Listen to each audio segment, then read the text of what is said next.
Stop recording. Button. Double tap to activate.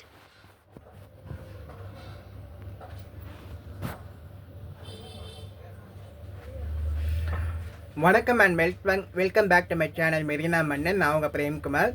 நம்ம இன்றைக்கி வீடியோவில் பார்க்குறதுக்கு முன்னாடி ஒரு சின்ன விஷயம் ஷேர் பண்ணிக்கிறேன். ஸோ நான் அஸ்ட்ராலஜி கன்சல்டிங் அண்ட் வந்து ஆர்கானிக் ப்ராடக்ட்லாம் சேல் பண்ணுறேன். ஸோ அதெல்லாம் வேணும் அப்படின்னா என்னோட நம்பருக்கு காண்டாக்ட் பண்ணுங்கள். என்னோட நம்பர் 9789996653. அதுமாதிரி வீடியோ பார்த்துட்டு சப்ஸ்கிரைப் பண்ணாமல் இருக்கீங்க, சப்ஸ்கிரைப் பண்ணிட்டு பக்கத்தில் இருக்க பெல் ஐக்கானை ப்ரெஸ் பண்ணுங்கள். அப்போ தான் நான் போடக்கூடிய ஒவ்வொரு வீடியோவும் நோட்டிஃபையாக வரும். வாங்க வீடியோக்குள்ளே போகலாம். இன்றைக்கி நம்ம செல்வ செழிப்பை தரும் லக்ஷ்மி கடாட்சத்தை தரும் 10 செடிகள்.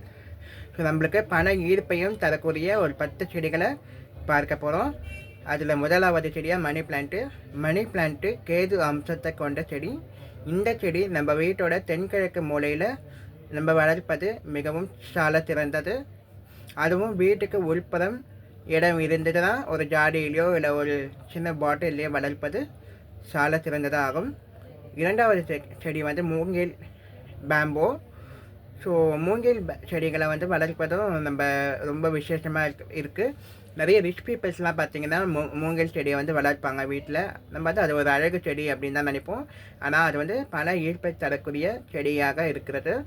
அது பார்த்திங்கன்னா மூணாவது செடி பார்த்திங்கன்னா துளசியில் வந்து நிறைய வெரைட்டி இருக்குது. பச்சை துளசி இருக்குது, சிகப்பு துளசி இருக்குது, கருஞ்சுளசி இருக்குது, அப்புறம் வந்து மின்ட்டு துளசி இருக்குது. ஸோ ஒரு 8 விதமான துளசிகள் இருக்குது. ஸோ அதில் கருந்துளசியும் பச்சை துளசியும் ஸோ சிகப்பு துளசியும் ரொம்ப விசேஷமானது. ஸோ இதில் எதனாவது ஒரு 2 செடியை வந்து ஒன்றா வச்சு வளர்க்கும் போது அது வந்து பெரும்பாலும் தாயாரோட அம்சமாக கருதப்படுகிறது. அது வந்து ஒரு துளசி மாடத்தில் வச்சு அதை வந்து ஒரு பூஜை பண்ணி நம்ம வளர்க்கிறது. அதுக்கு தினந்தோறும் ஒரு சாம்பிராணி தூவம் போட்டு விளக்கு ஏற்றி நம்ம வளர்க்கும் போது அது வந்து சிறப்பு அம்சத்தை கொடுக்கும். ஆனால் ஒரு முக்கியமான குறிப்புங்க, துளசி செடியையும் நம்ம மணி பிளான்ட்டையும் ஒன்றா வச்சு வளர்க்கக்கூடாது. ஏன்னா துளசின்றது புதன் அம்சம் கொண்டது, மணி பிளான்ட்ன்றது கேது அம்சம் கொண்டது. அதனால் இது வந்து ஆப்போசிட் ரியாக்டை வந்து கொடுக்கும்ன்றதுனால இது வந்து தனித்தனியாக தான் வளர்க்கணும். ஸோ மணி பிளான்ட்டை வந்து தென்கிழக்குலையும் துளசியை வந்து வீட்டுக்கு முன்புறம் வளர்க்கறது கூடாதுன்னு சொல்லுவாங்க. ஏன்னா அது வந்து தீட்டு பட்டுச்சுன்னா அது வந்து வளராது, பட்டு போயிடும். அதனால் மேக்ஸிமம் வந்து நீங்கள் வீட்டுக்கு பின்புறமோ இல்லை வீட்டுக்கு சைட்லேயோ வளர்க்குறது ரொம்ப சிறப்பான விஷயம் கொடுக்கும்.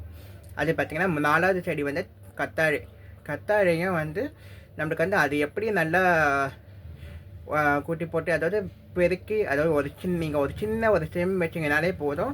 அது நல்ல ஒரு குட்டி போட்டு நிறைய க்ரோத் வந்து கொடுக்கும். அது மாதிரி பணம் வந்து நம்மளுக்கு அப்படி விதமாக வந்து வளரும் அப்படின்றது கத்தாழையும் உணர்த்தும். அடுத்த செடி பார்த்திங்கன்னா கற்பூரவள்ளி அதே மாதிரி தாங்க, நல்ல வாசனையாக இருக்கும்.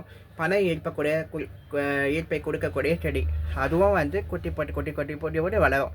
அது மாதிரி தான் நம்மளுக்கு பணம் வந்து ஈர்த்து கொடுக்கும் அப்படின்றது சொல்கிறாங்க. அதுமாதிரி கற்பூரவள்ளி வளருங்க.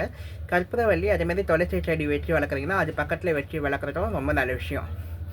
அடுத்த செடி பார்த்திங்கன்னா தொட்டா செவிங்க கிட்ட நம்ம வந்து அதிகாலை 4:30 மணிலேருந்து ஒரு 6 மணிக்குள்ள பிரம்ம முகூர்த்தத்தில் நம்மக்கிட்ட அதுக்கிட்ட என்ன பணம் வேணுமா, நம்ம என்ன வேணுமோ நம்ம கேட்டேன்னா அது வந்து அந்த வேண்டுதலை வந்து நிறைவேற்றி கொடுக்கும்னு சொல்லுவாங்க. ஸோ அதனால் தொட்டாச்செவிங்க செடியும் நீங்கள் வீட்டில் வளர்க்கலாம். தொட்டாச்செவிங்க செடியும் துளசி செடியோடு வைத்து வளர்க்குறது மூலயமா வந்து நம்மளுக்கு பண ஈர்ப்பை கொடுக்கும்னு சொல்கிறாங்க. ஸோ அதுவும் ட்ரை பண்ணி பாருங்கள். அதுக்கப்புறம் பார்த்திங்கன்னா நித்தியமல்லி வந்து கேதுவும் சுக்கிரன் அம்சம் கொண்டது. ஸோ அதனால் அதுவும் வந்து வீட்டுக்கு முன்புறமோ வைக்கலாம், வீட்டுக்கு சைட்லேயும் வைக்கலாம். என்னை பொறுத்த வரைக்கும் கொடி வகையான செடிகளெல்லாம் வந்து கொடியாக இது பண்ணக்கூடிய செடிகளாக வந்து வீட்டுக்கு பின்புறமோ இல்லை சைட்லேயே வச்சு வளங்க. ஏன்னா வீட்டுக்கு முன்புறம் வந்து கொடி ஐட்டம்லாம் வளர்க்கும் போது அது வந்து கேதுவோட ஆதிக்கத்தை வந்து கொடுக்கும். அதனால் வந்து நம்மளுக்கு வந்து சில விஷயங்கள் வந்து தடைப்பட்டு இருக்கும். நம்மளுக்கு வந்து ஒரு நல்ல விஷயம் வந்து நடக்கிறதுல ஒரு தாமதம் தடை வந்து இருக்கும் அப்படின்னு சொல்கிறாங்க. அதுக்கப்புறம் வந்து வாடாமல்லியில் வயலட் கலரும் நம்ம வந்து ஊதா கலரையும் வளர்க்கலாம். ஸோ அதுக்கப்புறம் பார்த்திங்கன்னா அடுக்குமல்லி வந்து நிறைய வெரைட்டி இருக்குங்க. 8 அடுக்கு மல்லி இருக்குது, 10 அடுக்கு மல்லி இருக்குது, குண்டு மல்லி இருக்குது. ஸோ அது மாதிரி மல்லி வெரைட்டிலாம் வளர்க்கலாம். மல்லி வந்து சுக்கிரன் அம்சம் கொண்டது. சுக்கிரனாலே பணத்தை ஈர்க்கக்கூடியது. வாசனை தரும் மலர்கள் வந்து அதுமாரி வளர்க்கலாம். அதுக்கப்புறம் ரோஜா வந்து ராகுவோட அம்சம் கொண்டதுங்க. ராகுவோட அம்சம் கொண்டதுனால பன்னீர் ரோஜாவை வளர்க்கலாம். ராகுனாலே வந்து பிரம்மாண்டம் ஒரு உயர்வான ஒரு இலக்கை அடையறதுக்கு ஒரு முயற்சியை வந்து கொடுப்பாரு. ஸோ அதனால ரோஜாவையும் வளர்க்கலாம். ஆனால் ரோஜாவும் வந்து வீட்டோட முன்புறம் வந்து வளர்க்கக்கூடாது. மாடியில் மொட்டை மாடி இருந்தேன்னா மொட்டை மாடியில் ஏதோ ஒரு சைட்லேயோ இல்லை பின்புறமோ வளர்க்கலாங்க. ஸோ அதை ட்ரை பண்ணி பாருங்கள். அதே மாதிரி சங்குப்பூ, நீல நிற சங்குப்பூவும் வந்து மகாவிஷ்ணு அம்சம் கொண்டதுங்க. ஸோ அதையும் வந்து வளர்க்கலாங்க. அதுவும் கேது, அதாவது கொடினா அதுவும் கேது அம்சம் கொண்டது தான் இருக்கும்.